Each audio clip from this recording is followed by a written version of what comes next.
Terus nggak lama, mereka semua di sana dengar ada suara macam benda jatuh dari atap loh. Kayak gitu, macam diantam. Tapi waktu nengok ke atas nggak ada atapnya, nggak rusak sama sekali. Di situ Akilingga bilang lagi, ini udah bahaya nih, udah bahaya. Umang datang, dia mau nyari Ana. Hai, wassalamualaikum warahmatullahi wabarakatuh. Terima kasih sudah klik video ini. Selamat makan untuk kalian semuanya ya. Di malam ini aku datang lagi untuk menemani kalian dengan satu kisah horor Wawa part selanjutnya. Mantap. Nah, kisah kali ini Wak datang dari Wawa kita yang tinggal di perbatasan Kalimantan dan Sarawak, Malaysia. Katanya Wawa di sana tuh terkenal ada satu pantangan besar yang berkaitan sama makanan, yaitu pantangan kempunan, di mana seseorang tidak mencicipi makanan dan minuman yang sudah terlanjur dihidangkan, terus ya udah dia langsung pergi aja atau melakukan aktivitas lain, nggak dihabisin atau nggak dicicipin itu makanan dan minuman. Nah, menurut kepercayaan di sana, kalau pantangan kempunan itu dilanggar, itu bisa menimbulkan malapetaka besar sampai berujung pada kematian. Dan ternyata itu bukan mitos belaka Nadia, karena tetangganya ibu Wawa ini pernah ngalamin kejadian besar akibat ngelanggar pantangan ini, Dan bermula dari kejadian itu, masyarakat di sana pun langsung digegerkan sama berbagai gangguan, mulai dari dengar suara-suara serem, kejadian-kejadian gak masuk akal, sampai diteror arwah gentayangan loh. Nah, penasaran gimana kisah selengkapnya? Jadi tanpa berlama-lama kita langsung masuk aja ke ceritanya ya. Check it out.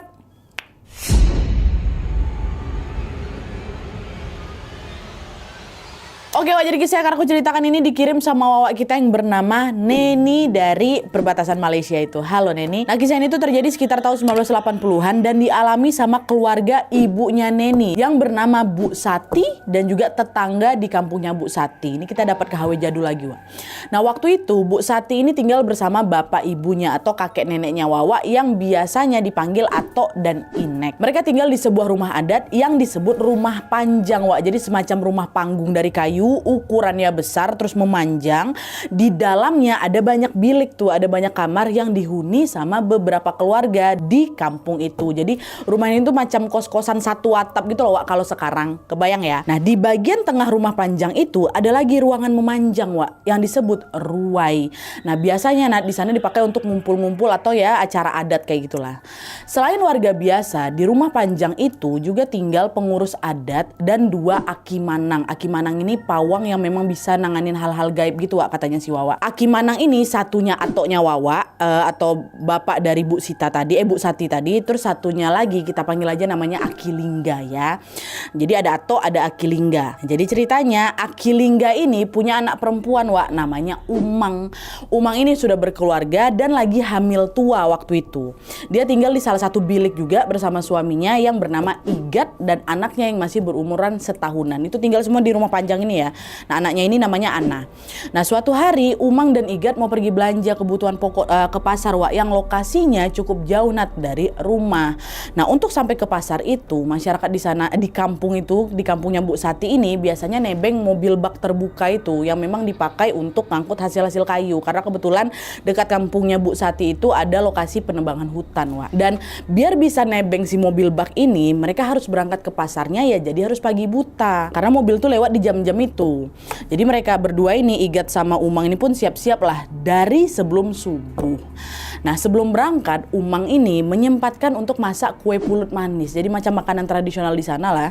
Terus dihidangkanlah kue itu di meja makan. Niatnya mau untuk sarapan sambil minum kopi, Wak.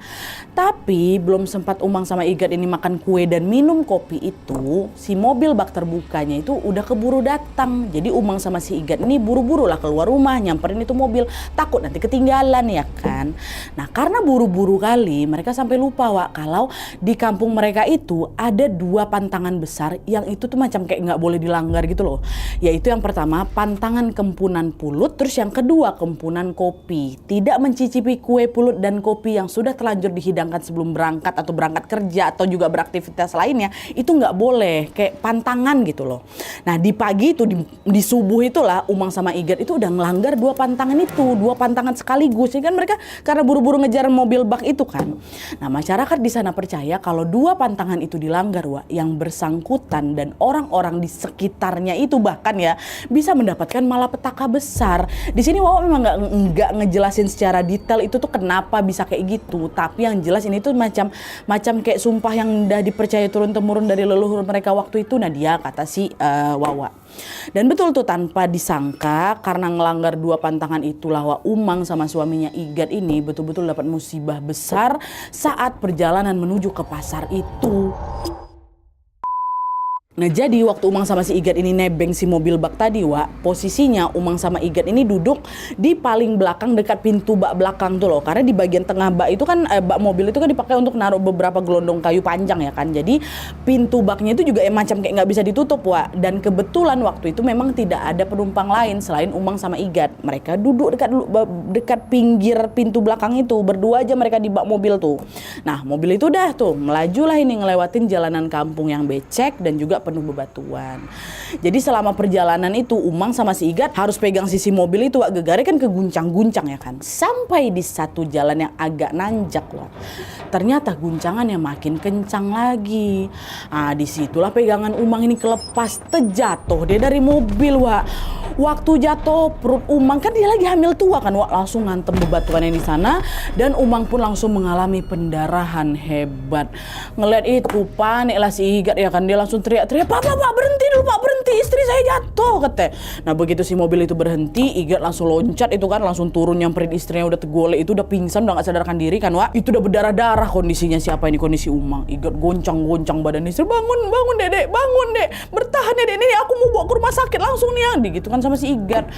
Tapi sayangnya waktu Pak sopir itu ikut turun juga memeriksa Umang, Wak, nyawa Umang sudah tidak tertolong lagi, meninggal di tempat Umang di situ. Ya Allah. Akhirnya di situ Umang pun dibawa balik langsung ke rumah panjang, Wak, nggak ke rumah sakit lagi, balik ke rumahnya lah ini kan, rumah panjang itu. Begitu sampai di sana, Akilingga ini pawang adat sekaligus juga bapaknya Umang, Wak, shock kali ngelihat anaknya udah berdarah-darah diangkut sama Igat ya kan. Ditanya, kok bisa Umang kayak gini ya? Dia kenapa? Kata Akilingga sambil terisak-isak. Igat itu bilang, Umang jatuh dari mobil, Pak, Umang jatuh, kayak gitu. Igat juga cerita, Pak, ini kayak semua gara-gara kami ngelanggar pantangan Kempunan Pulut sama Kempunan Kopi lah, Pak, sebelum ke pasar tadi. Kata dia kayak gitu. Pas denger itu makin shock lagi lah Akilingga, Wak, karena ada kepercayaan di sana kalau perempuan hamil tua terus meninggal mendadak, apalagi juga meninggalnya sehabis ngelanggar si Kempunan Pulut sama Kempunan Kopi itu, ini arwahnya bisa gentayangan, ini bisa nyelakain banyak orang, ini orang-orang yang memang masih hidup gitu loh. Jadi di situ Akilingga langsung bilang, aduh nggak bisa nih kalau gitu. Sekarang cepat makamkan jenazah Umang hari ini juga. Kalau nggak bisa celaka kita semua, kata Akilingga. Pak, nanti dulu lah, Pak, nanti dulu, nggak usah buru-buru kali, Pak. Aku belum rela pisah sama Umang. Tolonglah izinin nyengai dulu 3 hari, Pak. Apa itu nyengai, Wak? Jadi menurut informasi dari Wawa nih, Wak, ya, nyengai ini adalah upacara adat sebelum pemakaman Nadia, di mana jenazah itu akan dimasukkan di dalam peti kayu dan ditaruh di ruwai. Ruwai itu apa? Ruang tengah di rumah panjang itu, ditaruh di ruwai. Terus di sana dipanggilkanlah ini tukang sabak. Tukang sabak itu apa? Tukang tangis yang tugasnya menangisi si jenazah dengan menggunakan kata-kata yang menyayat hati. Itu udah memang macam adat istiadat di sana, Nadia, kalau ada orang yang meninggal. Nah, sementara pihak keluarga, tetangga dan para tamu ikut juga ngejagain si jenazah itu di ruwai. Nah, itulah itu sedikit informasi nyengai dari si Wawa ya. Nah, dengan permintaan dari menantunya, Akilingga nggak setuju, Wak. Nggak bisa. Aku tahu kau tuh sedih, aku juga sama sedihnya.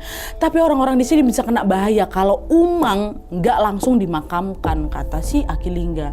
Tapi Igat masih mohon tolonglah, Pak, sehari aja lah, Pak, sehari nggak apa-apa. Sambil nunggu kerabat-kerabat datang juga kan, Pak, tolonglah, Pak, tolong, kata Igat. Nah, akhirnya setelah berunding alot ini, Akilingga pun ngebolehin diadakanlah nyengai selama sehari aja. Tapi, Wak, jadi hari itu juga nih jenazahnya si Umang langsung dimandikan, dipakein kemben dari kain tradisional setempat, terus dibaringkanlah dalam peti kayu dan ditaruhlah di ruwai rumah panjang mereka itu. Pengurus adat setempat juga langsung manggil tukang sabak untuk nangisin jenazahnya Umang.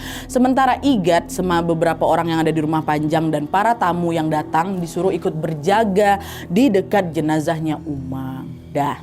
Nah awalnya Wak, selama seharian berjaga itu masih aman-aman aja, memang nggak ada kejadian aneh apapun. Tapi begitu waktu masuk maghrib, tiba-tiba semua orang yang lagi berjaga di sana mulai ngerasa ada yang janggal sama jenazahnya Umang, Wak. Dan sejak saat itu satu persatu kejadian mistis mulai bermunculan di rumah Panjang tuh Nadia, kata makku. Jadi pas masuk waktu maghrib, Wak, semua orang yang lagi jaga jenazah Umang ini tiba-tiba dengar suara kotekan ayam betina dari kolong rumah mereka. Ke rumah mereka rumah panggung kan.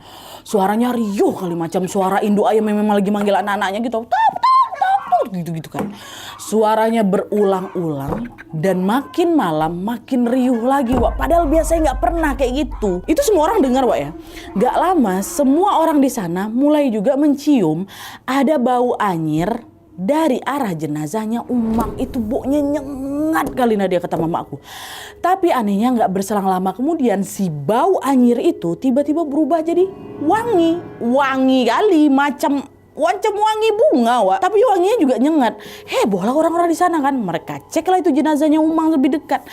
Dan begitu peti mayat itu dibuka, Wak, mereka baru ngelihat kalau kuku tangan sama kuku kakinya Umang tiba-tiba macam memanjang gitu, Nat. Macam cakar gitu loh, panjang.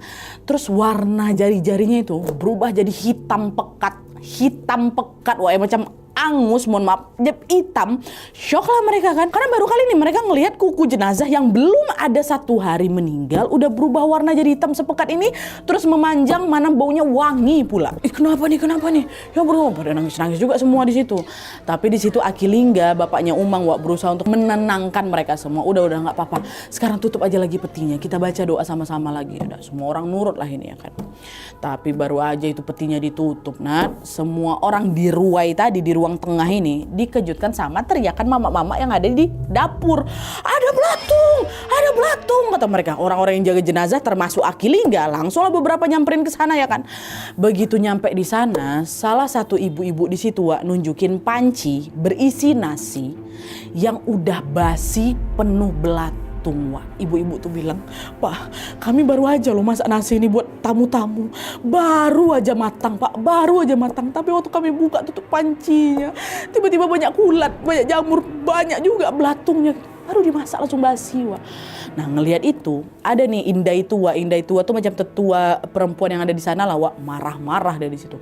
"Kalian pasti lupa ya nyisihin nasi untuk arwahnya Umang," kata gitu. "Kan udah aku bilang tadi, kalau ada yang baru meninggal, kasih makanan dulu ke arwah mereka, biar mereka nggak ganggu makanan kita." Itu kata percayaan mereka, Wak. "Kami lupa Indai, sekarang kayak gimana nih? Udah cepat masak lagi dan sisihkan untuk Umang," kata si Indai ini. Nah di saat Indai Tua itu lagi ngomel-ngomel ini, Akilingga ninggalin dapur, Wak. Jalan lagi dia ke ruang tengah itu. Terus dipanggillah Ato, nih kakeknya Wawa, dan juga beberapa laki-laki desa di sana, termasuk Igat, suaminya si Umang ini kan. Akilingga bilang, "Suara ayam, bau mayat, sama nasi yang tiba-tiba basi ini pasti karena ulahnya Umang. Kita nggak bisa tunggu lama lagi. Ini jenazahnya Umang harus dikuburin besok pagi. Kalau nggak udah arwah Umang bakal gangguin kita terus." Nah denger itu orang-orang makin panik juga ya kan, makin takut juga. Kalau Akilingga udah bilang gitu, Wak, itu berarti memang situasinya udah gawat. Akilingga ini kan macam orang-orang yang paham kayak gitu juga. Jadi ya udah tuh semua orang pun nurut lah apa kata Akilingga. Tapi di situ Igat bilang lagi, Wak, ini lagi dia nego lagi, "Pak, tolonglah Pak makaminnya habis subuh aja ya Pak ya," katanya. "Udah nggak apa-apa," kata Akilingga, "nggak apa-apa. Yang penting besok pagi harus langsung dimakamin." Dah akhirnya Akilingga pun bilanglah ke Ato sama ke yang lain, "Tok, sama ada 3 orang yang lain, tolong ambilin kayu di hutan sekarang ya. Terus Igat sama yang lain tetap jagain Umang, biar aku yang ngurus arwahnya Umang," kata Akilingga. Nah mereka semua nurut itu. Jadi malam itu Akilingga langsung ngadain macam ritual adat untuk menjagain rumah Panjang dari roh jahat. Igat, tukang sabak, sama beberapa tamu yang lain tetap ngejagain jenazah Umang di ruai. Sementara Atoknya Wawa sama 3 orang lainnya pergi ke hutan untuk ngambil kayu ngangkat jenazah, Wak. Tapi di saat mereka lagi sibuk sama urusan masing-masing tadi, makin menjadi-jadi lagi gangguannya. Nah sekarang kita masuk ke POV-nya Atok Wawa ya, Atok Wawa atau orang-orang yang ditugaskan untuk masuk ke hutan ngambil kayu, oke? Nah jadi pas 4 orang ini udah masuk ke dalam hutan, mereka semua dengar ada suara burung ketupong 2 kali. Nah masyarakat di situ percaya Nadia kalau dengar suara burung ketupong biasanya itu macam pertanda hal buruk gitulah gitu, pertanda hal buruk bakal terjadi. Tapi karena Atok sama yang lain ini lagi butuh kayu cepat, peringatan itu nggak dihiraukan sama mereka. Mereka tetap tuh jalan masuk ke hutan, terus bikin api unggun untuk penerangan, terus mulai nebang pohon. Nah waktu lagi nebang pohon ini Pak Cik Sigan ini salah satu rombongan Atok ini sayup-sayup dengar ada suara tetabuhan. Jadi macam kayak suara gamelan lah kita bilangnya. Nah awal ya Pak Cik Sigan itu pikir itu cuma perasaan dia aja. Tapi makin didengerin lagi suaranya makin jelas dan macam bergema ke berbagai sisi gitu loh. Nah di situ Pak Cik Sigan langsung noleh lah ke Atok sama yang kayak yang lain ya kan. Nah rupanya semua mereka berempat di situ dengar. Tapi di situ Atok kelihatan macam tenang gitu karena udah terbiasa sama hal-hal kayak gitu ya kan. Soalnya kan dia juga Atok ini kan termasuk salah satu pawang adat di situ.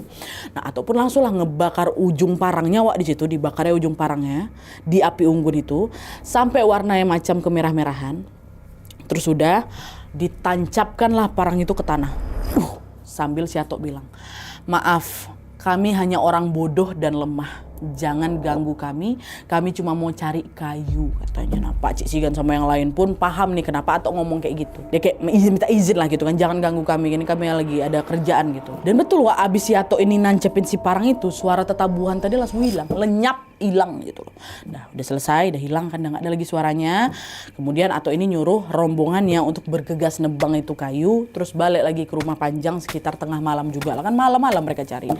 Nah pas sudah nyampe di rumah Panjang, Atok dan yang lain ceritalah kejadian di hutan tadi ke Aki Lingga. Di situ Aki Lingga bilang ke Atok, udah nggak betul itu suara tetabuhan yang kau dengar itu pertanda para arwah mau menyambut datangnya roh Umang anak aku.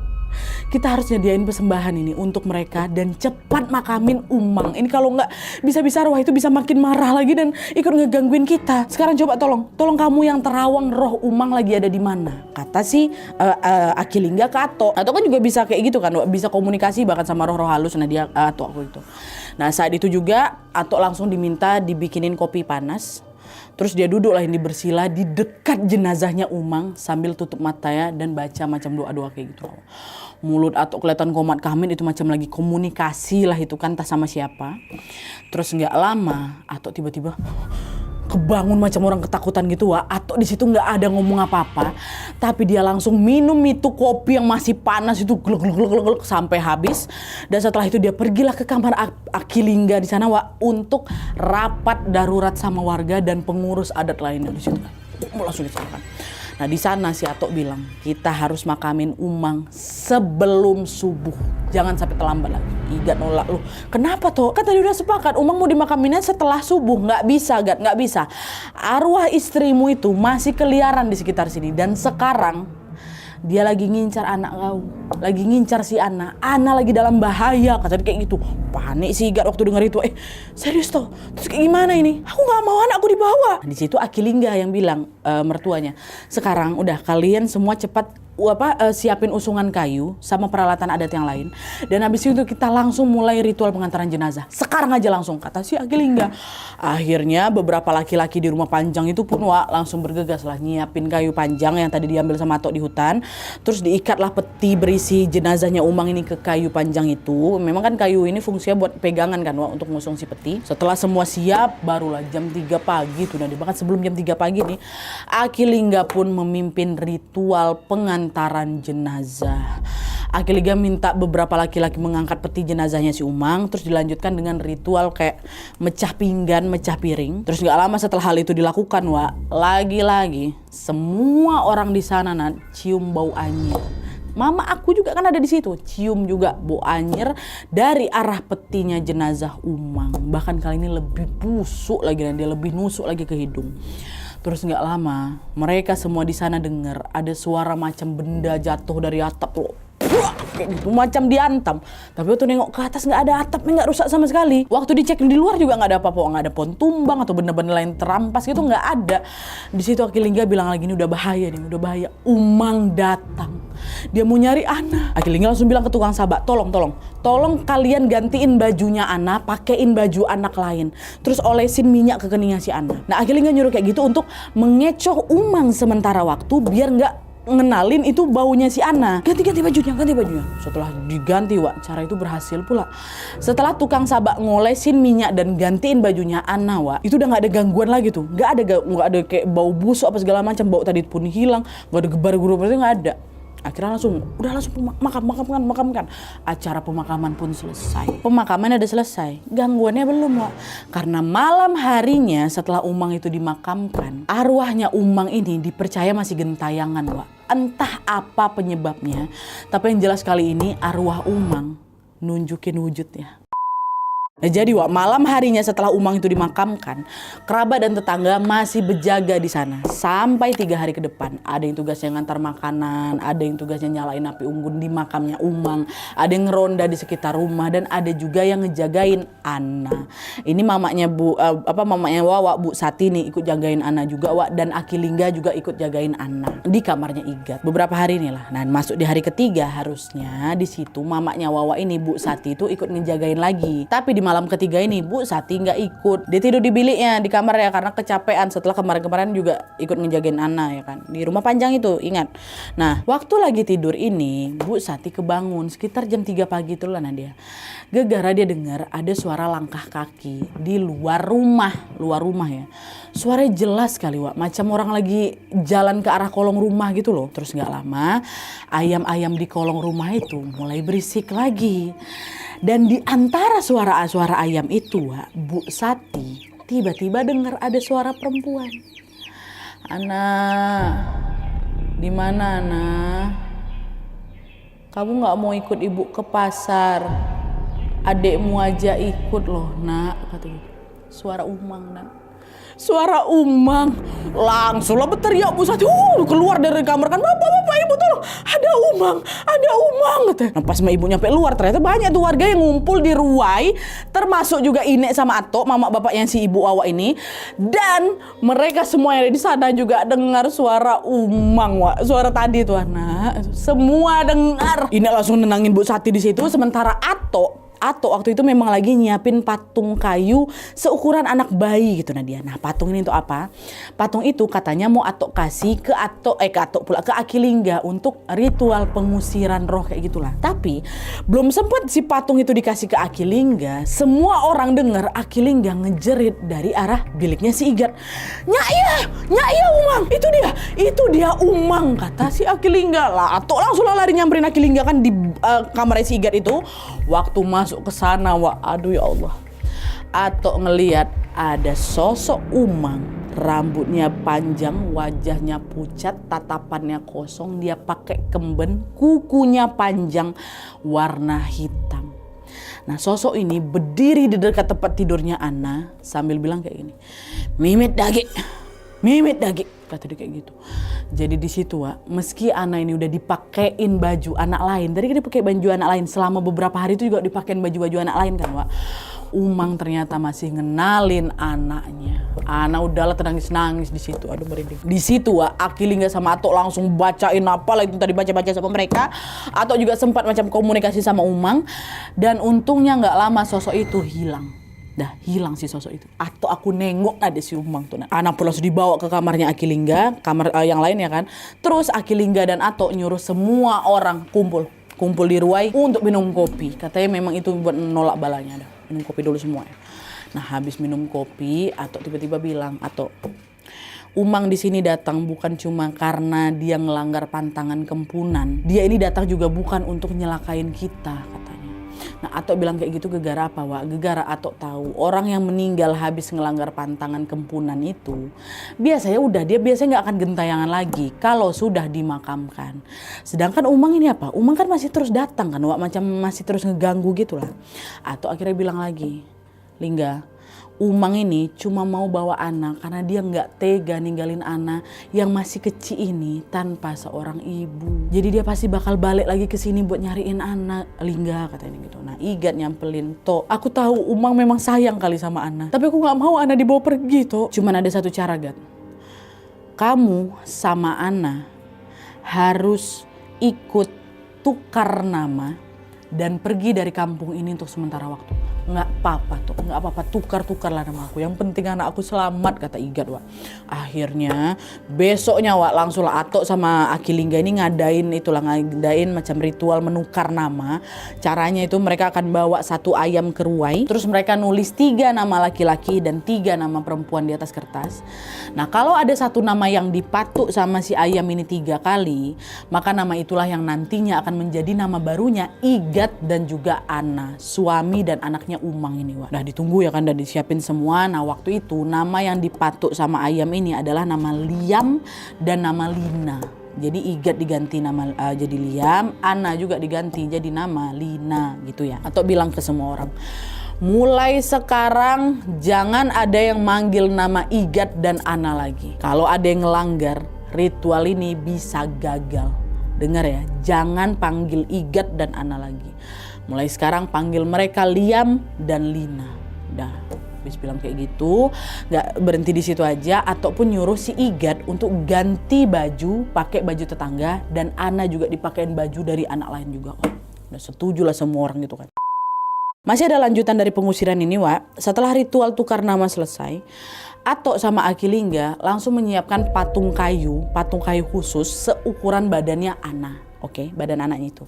Nah patung itu dipakein bajunya Ana Wak. Terus macam dibaca-bacain kayak gitulah. Lalu ditaruhlah di salah satu sudut kamarnya Igat. Nah waktu itu udah semua orang pada merhatiin aja. Bu Sati merhatiin aja kan bapaknya kayak gitu. Aki Lingga sama Atok juga gak ada bilang sama mereka patung itu buat apa. Cuma yang jelas malam harinya Atok nyuruh semua warga masuk ke dalam bilik masing-masing ya di rumah panjang itu. Ana juga ditaruh di kamarnya Aki Lingga. Dan yang stay di biliknya Igat tadi Wak, yang di kamar ditaruh patungnya Ana itu adalah Igat, Atok sama Aki Lingga. Bertiga aja nungguin kalau ada yang datang malam itu ya kan. Karena ini kan memang lagi pengusiran. Dan sesuai prediksi Wak, sekitar tengah malam Atok mulai ngerasain tanda-tanda kedatangan sesuatu. Sama seperti malam sebelumnya, malam itu ayam-ayam di bawah kolong itu mulai berisik lagi. Udara di sekitar juga udah mulai dingin. Terus nggak lama sayup-sayup Wak, terdengarlah suara Umang lagi manggil-manggil nama anaknya dan juga nama suaminya. Ana, Igat. Gak cuma suara Ana, suaminya juga dipanggil sama dia. Waktu dengar kayak gitu langsung panas dingin Igat. Wah, dia mikirnya ini jangan-jangan Umang juga mau bawa aku nih. Gak cuma Ana aja. Igat refleks teriak di sana, "Aku Liam! Igat nggak ada di sini, pergi!" Kata dia kayak gitu. Tapi di situ Atok sama Aki Lingga langsung nenangin Igat, disuruh udah tutup mataku. Sementara Atok sama Aki baca-baca lagi Wak. Sampai di satu titik datanglah arwah Umang ini Wak. Muncullah di kamarnya Igat itu. Diam aja sosok itu Nadia, kata Atok aku, dia diam aja. Tapi dari gerak-geriknya kelihatan kalau Umang ini macam kayak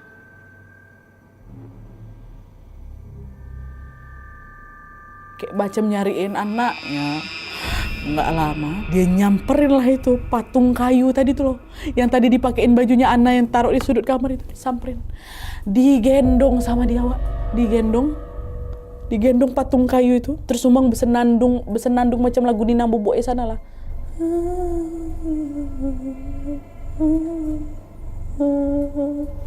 Dan nggak lama setelahnya Wak, sosok itu hilang bersama patung kayu tadi.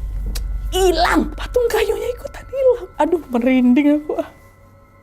Astagfirullahaladzim. Setelah kejadian malam itu, Atok bilang ke semua orang, Umang sudah pergi bawa patung penggantinya Ana. Tapi itu kayak cuman sementara aja. Kita lihat kalau malam ini Umang datang lagi nyebut nama Ana, berarti ritual kita gagal katanya. Udah ditunggulah malam itu, semua orang pada panik ya kan, ini datang lagi apa enggak. Pasti masih berjaga-jaga di luar kan Wak. Di biliknya Igat ya cuman mereka bertiga lagi. Ditunggu. Untungnya Wak, di malam berikutnya ini udah gak ada lagi yang aneh-aneh. arwah Umang gak pernah datang lagi. Umang sudah pergi membawa patung kayu yang dia pikir itu adalah Ana. Kata kakek aku Nadia, patung kayu itu dibawa Umang karena pertama baunya Ana memang sudah melekat di patung itu karena kan dipakein bajunya Ana kan Wak. Dan yang kedua patung itu ternyata sudah direndam pakai air yang dicampur dengan potongan rambut, potongan kuku sama darahnya Ana yang sudah dibakar. Jadi macam Umang nih terkecoh kayak gitu lah Wak, dan dia nggak bisa bedain ini Ana asli atau bukan gitu. Udah nggak datang lagi malam berikutnya ini. Nah terus habis hal itu dilakukan Wak, Igat pun langsung membawa Ana pindah ke kampung lain dengan nama mereka yang baru yaitu Liam dan Lina. Dan sejak saat itu Igat udah nggak pernah kembali lagi ke kampung halamannya. Padahal memang disuruh sementara aja pergi, sudah nggak mau lagi balik. Dia mau ngejagain anaknya di kampung lain. Gitu. Oke Wak, jadi itu tadi kisah horor yang dialami sama Bu Sati atau keluarga ibunya Wawa dan para tetangganya di rumah Panjang ini. Sampai sekarang Wak, keluarganya Wawa ini masih percaya kalau arwah Umang sebenarnya itu nggak berniat jahat Wak. Dia itu cuma ibu muda yang hilang nyawanya dalam keadaan yang tragis. Dan di detik-detik terakhir hidupnya dia hanya memikirkan satu hal. Anaknya yang masih kecil, masih bayi. Makanya kenapa Umang ini sampai kayak gitulah gitu, buat kayak nyariin anaknya. Kisah ini bukan cuma pengalaman horor biasa Wak, tapi juga menjadi pengingat untuk kita bahwa kasih sayang seorang ibu itu memang tidak ada batasnya Wak, bahkan setelah kepergiannya atau kematian sekalipun. Terima kasih untuk Wawa, terima kasih juga untuk Bu Sati, buat Ato, buat Akilingga. Semoga semua pada sehat-sehat. Kalian sendiri punya pengalaman serupa apa enggak? Atau mungkin ada yang lebih horor lagi tentang pengalaman kalian? Bisa langsung kirim aja kisahnya ke email kisahhororwawa@gmail.com Wak ya. Jangan lupa sertakan nomor WhatsApp sama Instagram kalian supaya nanti kami gampang untuk hubungin kalian di video selanjutnya. Ya, oke Wak. Jadi sekian dulu videonya. Terima kasih banyak yang sudah menonton. Kalau kalian suka video ini, klik like-nya. Jangan lupa komen di bawah tidak ada dan saran-saran untuk selanjutnya. Jangan lupa nyalain notifikasi ya supaya kalian tahu kalau upload video baru. And as always, jangan lupa untuk klik tombol subscribe supaya kalian sama-sama tahu informasi menarik dan menegangkan dari channel aku. See you next video Wak. Bye.